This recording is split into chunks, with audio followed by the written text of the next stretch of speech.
Next, let's talk about the meniscus. I've already encountered countless cases where people have no history of heavy physical labor, no intense training, no marathon running. They just go to work and commute between two places. But when they get a physical exam and an x-ray, it shows a grade 3 meniscus injury, which already meets the criteria for surgery. Just yesterday, the young girl who came in had grade 3 injuries in both of her knee joints. Why does this happen to the meniscus? As I mentioned, originally my tibia, my lower leg, should follow the calcaneus, but actually it doesn't follow the calcaneus, it actually follows the talus. The talus sits on top of the calcaneus. When the calcaneus moves, the talus has to move along with it. And then, on top of the talus is the lower leg. So when the talus moves, my lower leg has to follow the talus.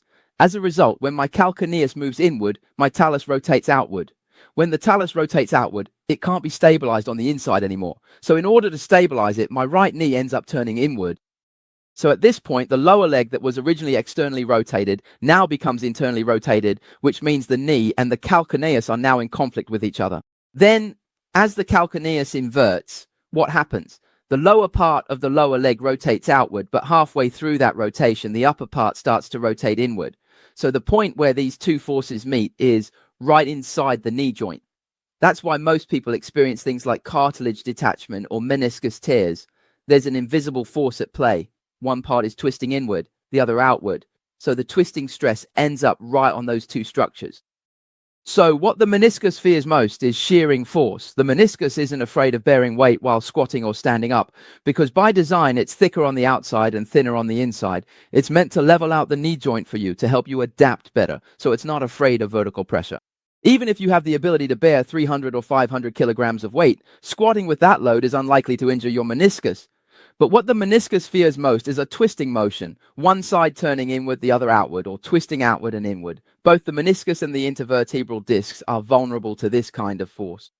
The intervertebral discs also aren't afraid of vertical pressure. What they fear, just like the meniscus, is shearing force. Shearing force is extremely powerful. So when you encounter someone with a meniscus injury, it's not about training knee stability. No matter how stable you make the knee, if, when walking, their foot arch or the ball of their big toe can't press firmly on the ground and their arch can't absorb shock, they will still experience knee valgus. So compensation occurs. That's why the stability you train can't override the brain's commands. The stability you train only helps them stop shaking or wobbling when standing still, so they can stand steadily. But in practical application, their knees will still turn inward. So this ends up being stability training just for the sake of stability, because we're inferring from the results. Because you have a meniscus injury, because there's inflammation in your knee joint, because you have fluid buildup inside, because your cartilage is damaged, because your infrapatellar fat pad is inflamed, because you are unstable when squatting. So I directly strengthen all the muscles around your knee joint. The logic is that as long as I tighten all the ropes around it, your knee joint will be stable. There's nothing wrong with this logic, nothing wrong at all, but you need to understand where these problems come from, how these issues inside arise. So true experts at solving knee problems never actually work on the knee joint itself, because the knee joint is just in the middle. At most, if you adjust the pelvis above or the foot below, the knee joint will be fine. In fact, when it comes to the knee joint, the foot is even more important than the pelvis. The foot is even more important than the pelvis because it is below the knee joint. It serves as the foundation for the knee. In other words, only after you understand the foot can you truly understand the complex issues of the knee joint. Just last month at our Shanghai studio, I worked with the current First Deputy Prime Minister of Malaysia. It was his second time coming to Shanghai to see me about his knee joint. He is the top official in all of Malaysia. He had seen top experts but still couldn't get better. Then he flew to Dubai because they are Muslims and share the same faith. But that didn't work either. He also went to Germany, but that didn't help, and even tried in Taiwan without success. So what was his problem? As a Muslim, he needs to pray every day, and when he prays, his issue is that he can't kneel down. Both of his knees hurt, so he can't kneel. On top of that, he's running for office, campaigning, and needs votes.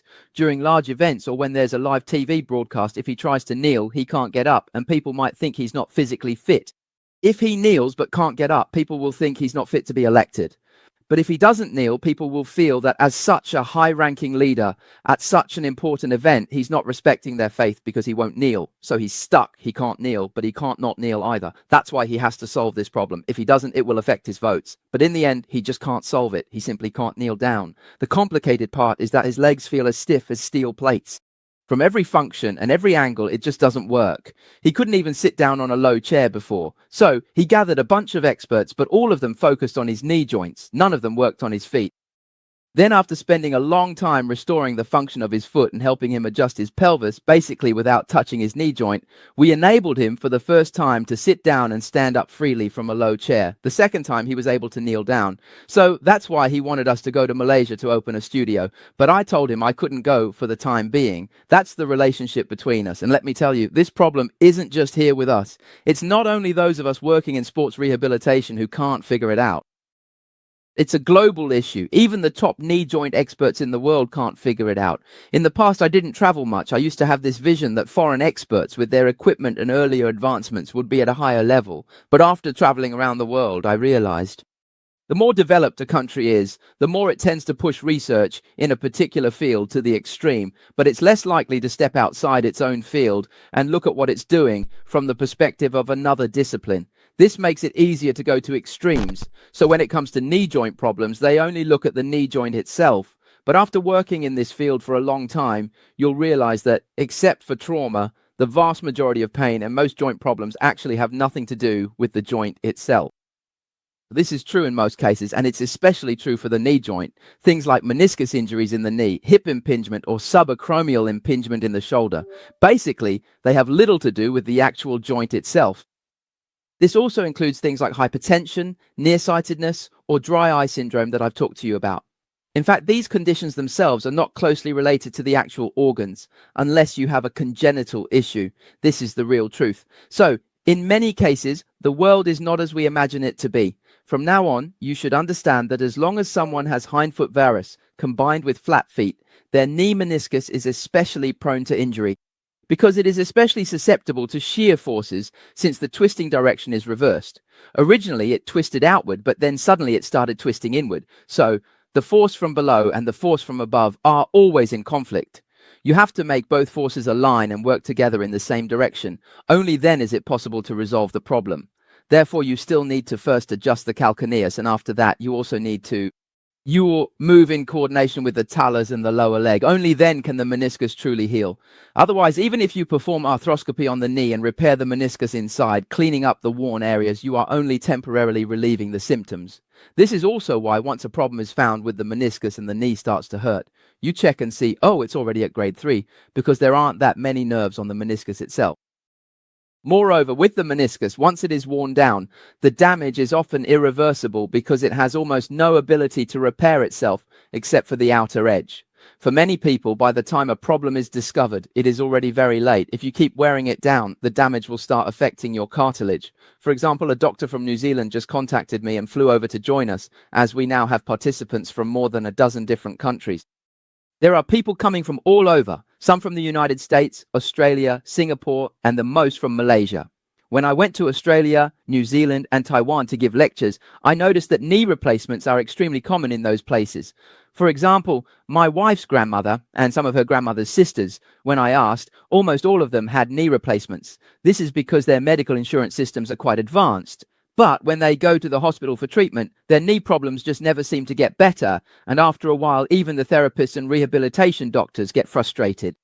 They just get the replacement as insurance covers it. Even providers get fed up because suffering patients want a permanent fix, thinking it ends the pain. That's why knee replacement rates are very high there. But sadly, even after surgery, the leg remains in poor shape.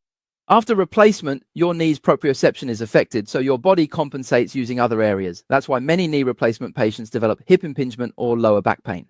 When x-rayed, back pain is often blamed on aging or a herniated disc and treated separately, but it's actually related to the knee. Regarding the meniscus, how many in our class were told after an exam that you have a meniscus injury or tear? Raise your hands.